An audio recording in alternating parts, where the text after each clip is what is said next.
শ্রীমুখে উদ্ধবকে বলতেছে, উদ্ধব নরোধায়তি মাম যোগ।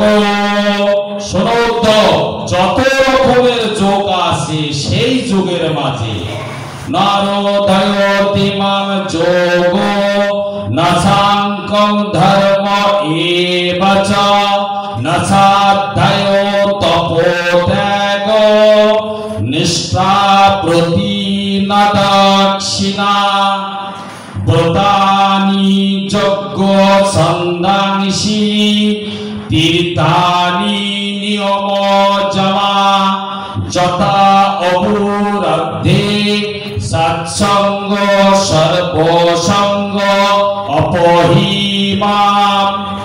ভাগবত মহাপুরাণের 11তম স্কন্ধে 12 অধ্যায়ে প্রথম এবং দ্বিতীয় শ্লোকে ভগবান বললে যত রকমের যোগ রয়েছে, যত রকমের তীর্থ রয়েছে, সন্ন্যাসী যত রকমের বৈদিক গুপ্ত মন্ত্র রয়েছে, তীর্থানি ব্রতানি নিঃশব্দে বহুবচন, যত রকমের তীর্থ রয়েছে, গঙ্গা যমুনা সরস্বতী কাবেরী, এই যত যত তীর্থ যত যত মন্ত্র এত কিছু করে নিষ্ঠা প্রতি না দক্ষিণা, যত প্রকার দান রয়েছে, হে উদ্ধব এত কিছু করলে আমি হরি যতটা সন্তুষ্ট হই, তার সে যদি কেউ ভগবত প্রসঙ্গ সাধু সঙ্গ করে আমি ভগবান অধিকৃত হই, এতে কোনো সন্দেহের কারণ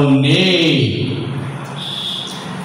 আর আমাদের নদের নিমাই গৌরাঙ্গ মহাপ্রভু তো বলেই দিলেন, সাধু সঙ্গ সাধু সঙ্গ সর্বশাস্ত্রে কয় লবমাত্র সাধু সঙ্গ সর্বসিদ্ধি হয়। গৌরাঙ্গ মহাপ্রভু যা শোনো জগতের মানুষ, আমি সমস্ত শাস্ত্র অধ্যয়ন করে বলতেছি। কে বলতেছে? মহাপ্রভু বলতেছে যে সাধু সঙ্গ সর্বশাস্ত্রে কয়। তার মানে উনি সমস্ত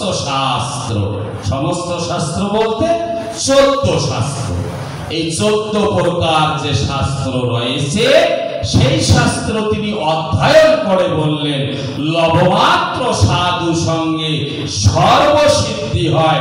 এমন কোন সিদ্ধি নেই যা সাধু সঙ্গে হয় না। তাই গলিতে একমাত্র ভগবানের পথে যদি অগ্রসর হতে হয়, ভক্ত বেশে এই বৈষ্ণব সঙ্গ, সাধু সঙ্গ, ভাগবত সঙ্গ, সৎসঙ্গ আমাদের মুহুর্মুহু একান্ত করা প্রয়োজন। জয় জয় সাধু গুরু বৈষ্ণব প্রীতি আনন্দ।